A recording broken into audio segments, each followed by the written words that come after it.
이 시간 그래서 많은 분들이 연합 예배지만 각자의 자리에서 또 주님을 예배하는 이 시간 우리가 비대면으로 함께하고 있는 것도 한번 되짚어 보고 싶습니다. 예수님의 죽음과 부활 너머에 다른 의미가 또 있지 않을까라는 생각을 하면서요, 오늘 본문을 잡아봤습니다. 특별히 오늘 예배는 성서대전에서 준비한 그런 연합 예배인데요. 좀 전에 그 여성들의 증언을 통해서 또 부활하신 예수님을 목격한 그런 여성들을 우리는 들었습니다. 막달라 마리아, 야고보의 어머니 마리아, 살로메, 그리고 여러 여성들, 그렇게 이름을 상기시켜 주셔서 참 감사합니다. 그들의 등장은 복음서마다 조금씩 차이가 있습니다. 하지만 일관되게 남성 제자나 그 어느 누구보다 먼저 부활 사건을 증언한 여성입니다. 과연 그 여성들이 빈 무덤에서 부활 현장에 그때에만 있었을까요?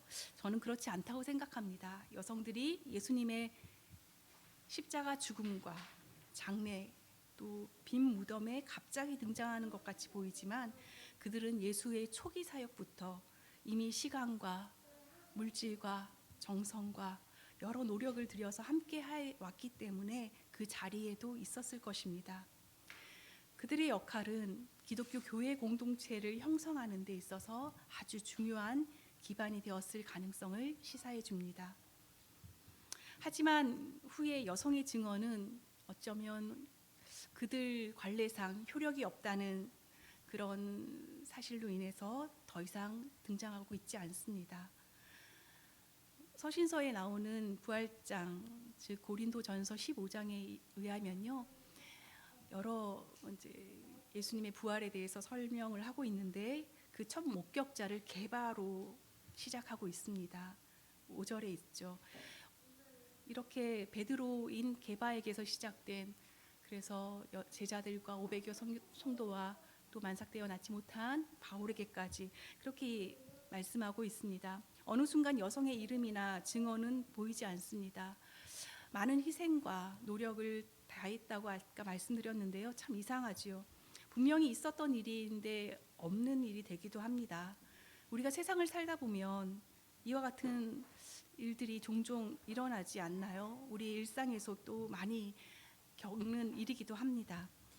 하지만 덮어졌고 수천 년을 지나면서 잊혀졌을 이야기를 지금 이 시간 들추어내고 새롭게 말하는 사람들에 의해서 또 우리는 그 중요성을 인식하게 됩니다. 지금 여기 계신 여러분과 저에게 말입니다. 부활은 죽음 이후에도 희망이 있음을 알려줍니다. 물론 맞습니다. 그러나 모두가 부활을 기대하지는 않습니다.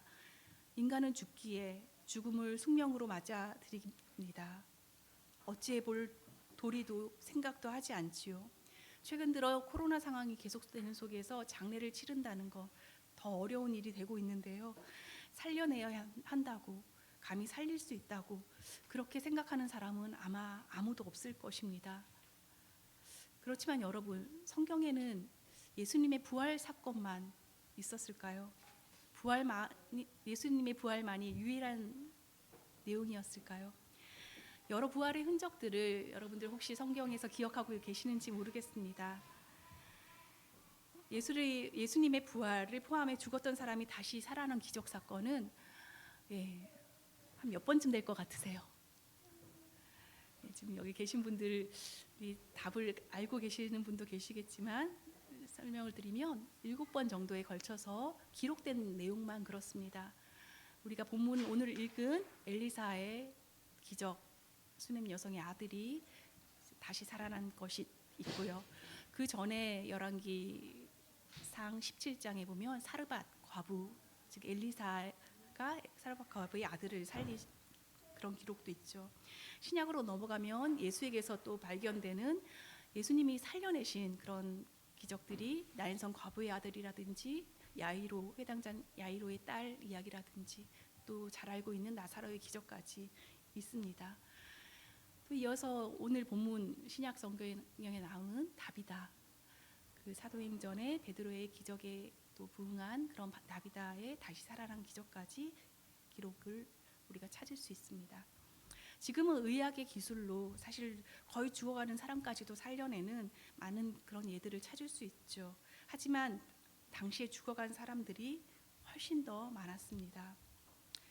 고고학 연구의 결과물들을 이용해서 구약 시대의 여성들의 삶을 재건한 캐롤 마이어스라는 학자에 의하면 여성들의 평균 나이가 30대 후반이었다라고 추정합니다.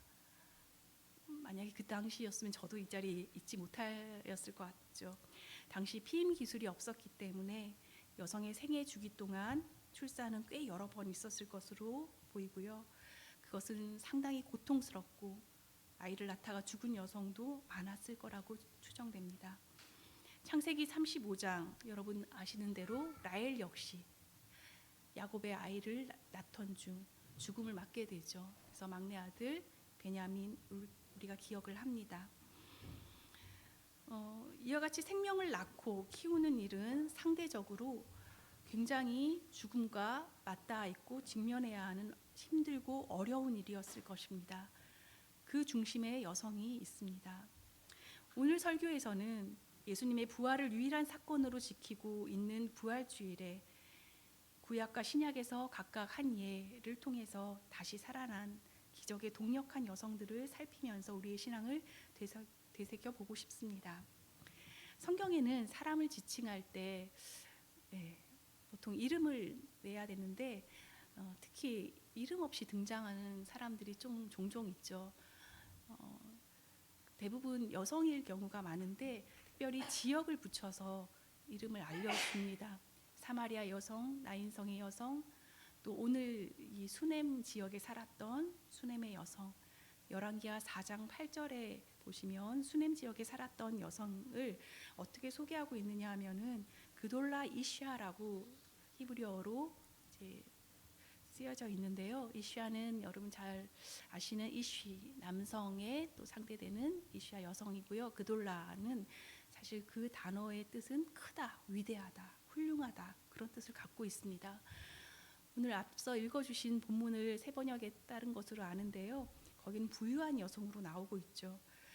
근데 개역 개정판에는 귀한 여성 그렇게 한번 소개한 이후 그냥 계속 수넴 여성으로 지칭하고 있습니다. 그래서 수넴에 사는 귀한 여성은 비록 이름은 소개되지 않지만 굉장히 범상치 않은 삶을 살았다는 것을 알 수 있습니다. 이분이 사실은 열왕기하 4장에만 나오는 것이 아니라 유일하게 또 한 번 등장을 하게 되는데요. 열왕기하 8장에 등장하고 있습니다. 엘리사의 지시가 그녀의 남편도 아니고요. 그 집안의 어떤 남성도 아니었습니다. 이 여성에게 말하고 있습니다. 기근이 일어날 것이다. 빨리 너희 가솔들을 데리고 블레셋으로 이동을 하여라. 피해라. 라고 하는. 그래서 실제로 이 여성은 아까 부유하다고 그래서 그 부유한 것을 이용해서 어찌 보면 여러 일들이 일어나는데요. 일단 지금 말씀드리고 싶은 것은 이 여성에게 사실은 8장 5절에 따르면 블레셋으로 이동을 했고 그 많은 가축과 종과 여러 집안 사람들을 이끌고 간 그 과정들은 사실 다 산예약이 되어 있어서 잘 알지 못합니다. 그렇지만 다시 7년 뒤에 돌아왔을 때 그 여성은 왕에게 찾아갔고 자기의 집과 땅을 요구하죠. 그리고 그 요구가 받아들여지고 다시 되찾게 되는데 큰 역할을 하는 그런 모습을 보여주고 있습니다. 열왕기하 4장에 대해서 좀 더 설명을 드리면 이 여성에게는 아이가 있었을까요? 후에는 나오지만 사실 처음부터 있지는 않았습니다. 오히려 그가 여러 부유한 나름 귀한 여성이라고 집안에 어떤 있어 아이가 없었다는 것은 그 집안의 당시의 수치스러운 면을 또 보여주는 그래서 불임 여성들이 성서에는 몇몇 등장하는데 그들에게 있어서 그 아이 낳는 문제는 굉장히 중요하게 여겨졌던 모습도 있죠. 근데 중요한 것은 엘리사가 그의 집을 시기를 간헐적으로 지나가고 있었다는 거예요. 그래서 그 지나갈 때마다 이 집을 들르게 되는데 결국 이 여성은 그 엘리사를 위해서 집 안에 방을 마련합니다. 오늘날로 말하면 게스트룸을 만들어 놓은 거죠. 그리고 거기서 잘 때도 있고 쉬다가 갈 수 있게끔 그렇게 섬겼다는 거죠.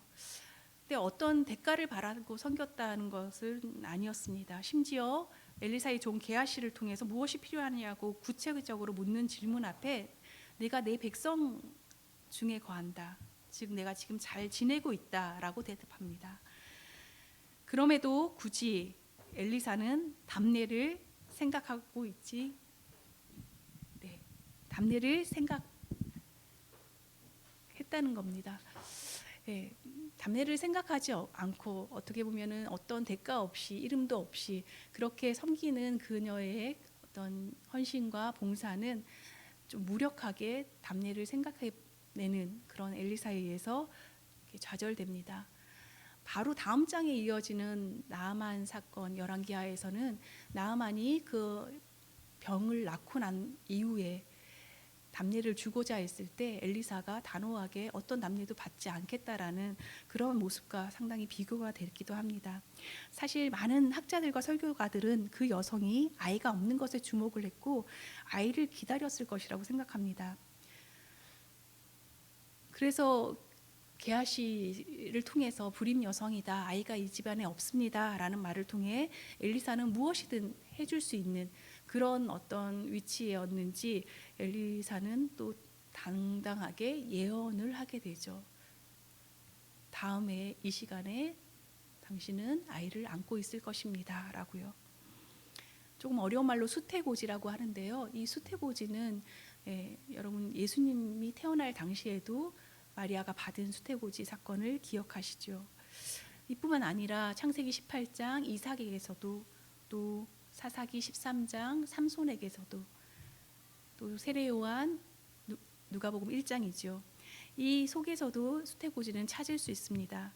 그것은 중요한 인물이 태어날 때 미리 받았던 것으로 이 아기 역시 정말 기적적으로 태어나게 됩니다. 근데 앞선 이들과 좀 비교할 수 있는 것은요. 이름 없이 또 그 이후에 어떠한 행보가 분명하게 드러나 있지 않습니다. 그리고 이 말씀 역시 전해질 때 하나님의 말씀으로 또 이것을 무엇을 위해서 이렇게 했는 것인지도 분명하게 보여주지 않습니다. 엘리사의 예언의 성취로 끝나는 것 같아 보이지만 그렇지 않습니다. 그 아이는 어느 날 죽게 되었습니다. 아버지의 역할이 분명히 있을 것 같은데 또 이 어려운 아이를 낳지 못한 속에서 아이가 태어났을 때 나름 부유하다는 집안에 축하나 어떤 잔치가 있을 법도 한데 그런 것이 없죠. 이 게스트룸을 만들 때도 여성의 적극적인 모습과는 다르게 이 남편은 굉장히 소극적으로 보여집니다. 아이가 자라서 머리가 아프다고 아버지를 먼저 찾지만 어머니한테 가라라고 하는 그렇게 내보내는 모습으로 그의 좀 직무유기가 느껴집니다.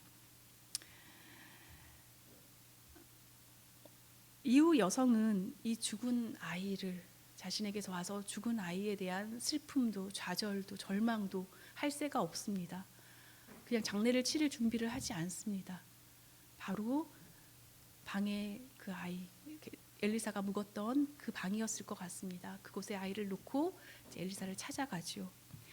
상황을 알게 된 엘리사는 그의 종 게하시를 통해 아이를 살리고자 해보지만 실패하고 맙니다.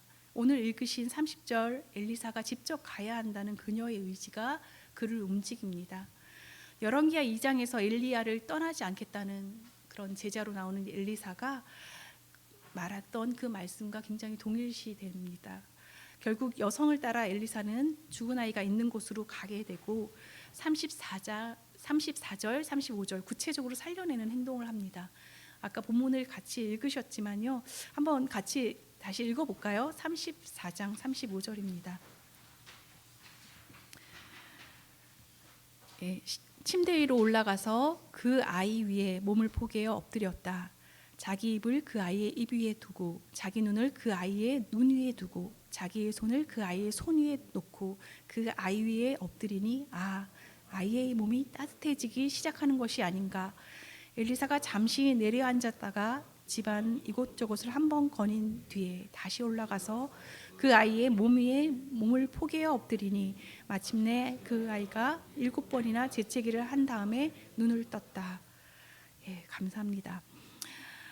이렇게 굉장히 신비적인 행위를 했고 실제로 아이는 살아나게 됩니다.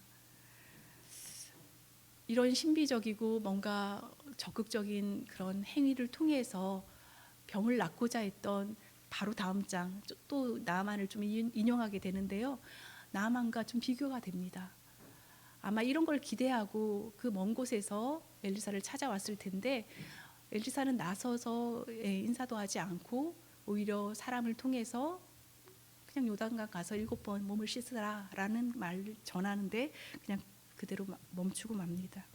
어쨌든 우리가 이런 죽은 아이가 살아났던 이 내용을 그동안 그렇게 관심 있게 보지 않았다면 또 어찌 보면은 엘리사의 기적 이야기로만 한정지었다면 뭔가 좀 부족해 보입니다. 여성의 행동, 역할 이런 것들이 없었다면 과연 죽었다는 것조차도 엘리사가 알았을까요? 그런 일이 가능했을까요? 예, 이 기적은 사실 후에 열왕기하 8장에서 이 여성을 소개하는 그 내용 속에 등장하게 되는데 다시 살아난 아이의 어머니가 나오면서 왕에게까지 알려지죠. 그리고 7년간 기근으로 떠나 있었던 자신의 땅과 소유를 되찾는데 큰 역할을 하게 됩니다. 우리는 이렇게 생각할 수 있습니다. 역으로 엘리사 예언자에 의해서 태어난 아이가 이렇게 허망하게 죽었다면 하나님의 사람인 엘리사에 대해 우리는 어떻게 생각할 수 있을까요? 어쩌면 이 모든 것을 만족시키고자 여성은 행동했고 기적을 이끌어냈을지도 모르겠습니다. 사실 성서의 여성들은 대부분 민중과 동일시하며 가난하고 힘없는 약자를 지칭할 때가 많은데요. 이 여성은 다른 역할 모델을 보여주기도 합니다. 어느 누구보다 하나님의 사람 엘리사를 알아보았고 적극적인 신앙으로 자신의 가진 것으로 그를 섬겼고 대가 없는 선을 행하였다고 할 수 있습니다. 그렇다면 신약에서는 어떤 여성이 있을까요? 아까 제가 조금 설명을 해드려서 이미 아시겠지만 또 본문을 읽어서 잘 알고 계시겠지만요. 다시 살아난 기적을 경험한 여성이 있죠. 네, 이름이 어떻게 되죠? 네, 다비다. 그죠? 앞선 여성에게는 수넴 여성, 수넴 지역에 이름을 붙여서 소개한 여성이었다면 이 여성은 특별히 두 이름을 소개하고 있습니다. 아람어로 다비다, 그리스어로 도르가라는 여성입니다. 또 신약 성서에서 유일하게 여제자 마테트리아라고 소개되고 있는 특별한 여성이기도 합니다. 우리가 12명의 제자로 남성 제자들에 대항하는 중요한 인물이 이 여성 제자로 소개된 다비다라고 할 수 있습니다. 사도행전에는 크게 인물 중심으로 베드로와 바울로 구조를 나눌 수 있는데요. 2장에서 12장 베드로, 바울은 13장에서 28장으로 이렇게 각각 제자들의 역할 모델로 예수를 생각나게 하는 그런 내용들이 좀 드러나고 있어요. 여기서 베드로의 기적 이야기가 있습니다.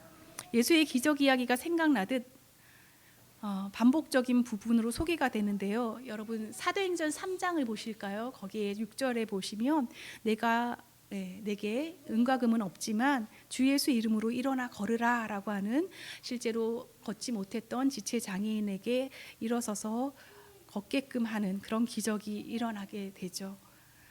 예수께서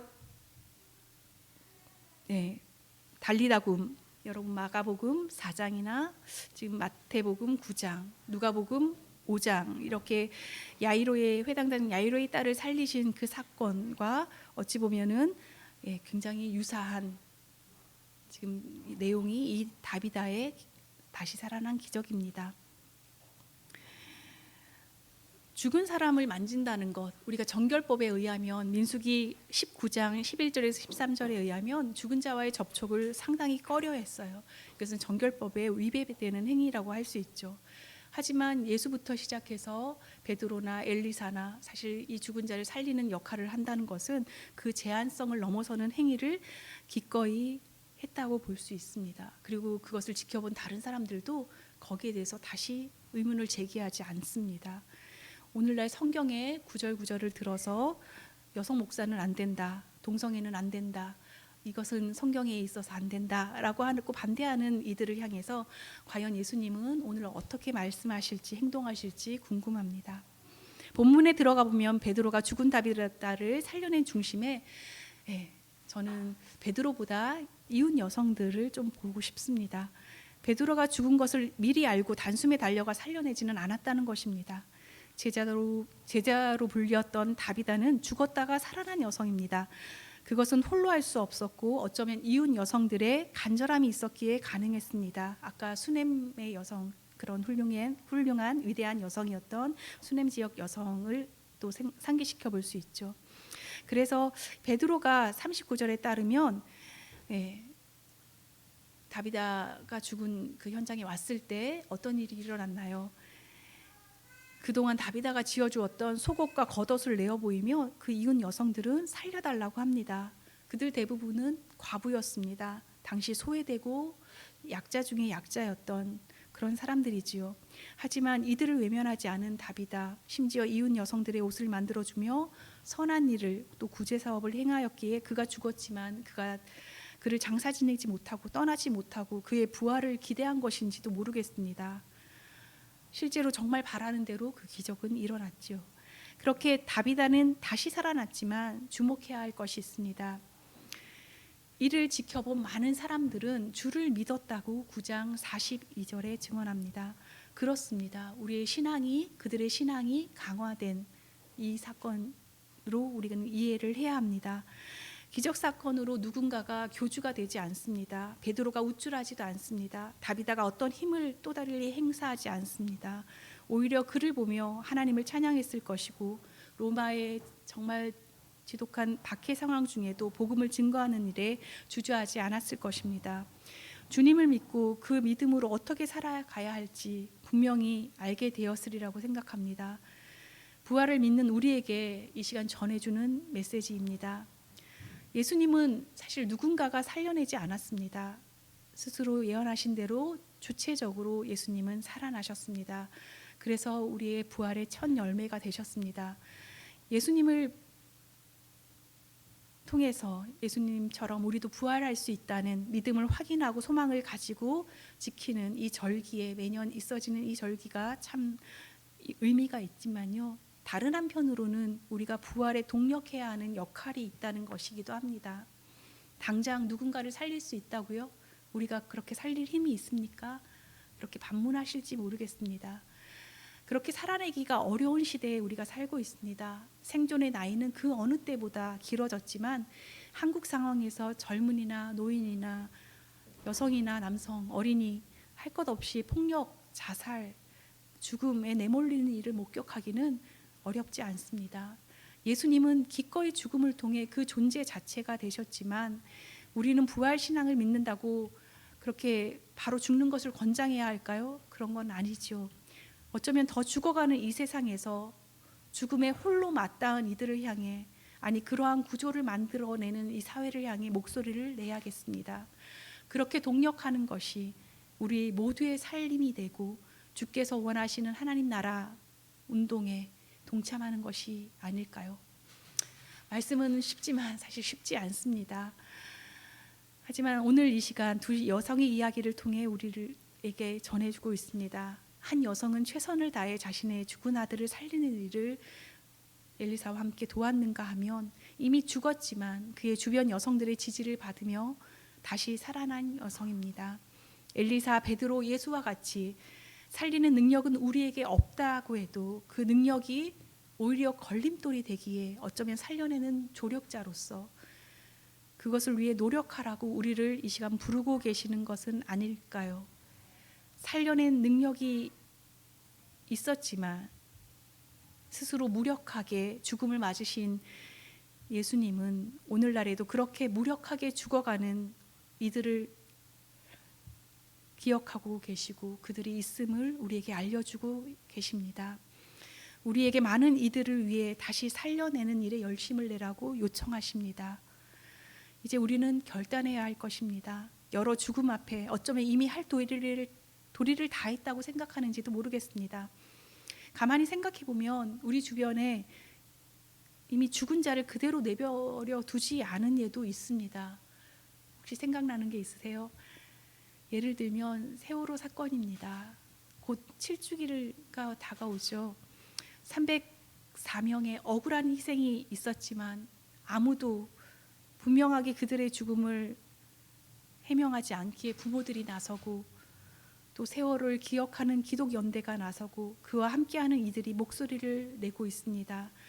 지난 11월 세월호 참사법이 10만인의 동의를 끌어내기도 했습니다. 비록 그들이 다시 살아나지 않는다 해도 그 지난한 노력은 우리는 기억할 것이고 세월호 전과 후는 분명 다르리라고 기대합니다. 그것뿐일까요? 최근 안타까운 성소수자들의 죽음, 과다 업무로 인한 택배 노동자들의 죽음, 또 산업재해로 인해서 억울하게 죽은 노동자들, 또 알 수 없는 그런 가정 폭력에 희생되고 감춰진 아이들까지 이 시간 또 군부 독재하에서 지금도 고통받고 죽어가는 미얀마의 무고한 시민들, 성서대전에서 그리스도의 사회적 책임을 여러 현장, 어려운 현장을 찾아다니며 함께하고 있는 모습을 접할 때 참 감사하고 뭉클하기까지 했습니다.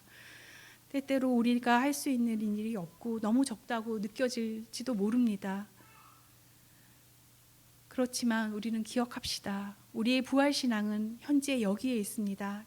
예수의 무덤을 찾아갔던 여성들, 수넴의 귀한 여성, 다비다의 죽음을 애통해 했던 이웃 여성들입니다. 그러한 행동은 다시 살아나는 기적을 경험했습니다. 공교롭게도 모두 여성들이죠. 그래서 아까 동력하는 여성들 이런 제목을 지었는데요. 혹시 여성들이 그 자리를 차지하는 것이 불편하신 분들이 계실지 모르겠습니다. 늘 남성이 대표성을 가지고 대표 자리를 당연하게 받아들인 것에 대해 다시 생각해 볼 여지를 잠깐이나마 좀 전해드리고 싶었습니다. 이들의 목소리는 오늘날 우리에게 어떤 울림을 줄까요? 이들이 경험한 부활 사건은 그들의 평생을 통해서 전해지고 전해졌을 것입니다. 그래서 지금 우리에게까지 전해지고 있지요. 이 자리에 모이신 분들 한 분 한 분 부활 신앙을 마음에 새기고 죽어가는 많은 곳에 아무 희망이 없다고 하는 그곳에 작지만 생명을 심고 부활을 꿈꾸게 하는 것은 어떨까요? 자신을 내어주시며 죽기까지 사랑하신 예수님의 사랑을 받은 우리들입니다. 그것을 깨닫는데 그치지 않고 어쩌면 우리가 더 많은 것을 요청받는 이 시간 부활주일이었으면 좋겠습니다. 예수께서 자신의 몸을 우리의 몸에 포개면서 흔들어 깨우시는 이날을 통해 부활 사건이 저와 여러분의 삶에 새로운 빛이 되고 길이 되길 진심으로 축복하며 기도합니다.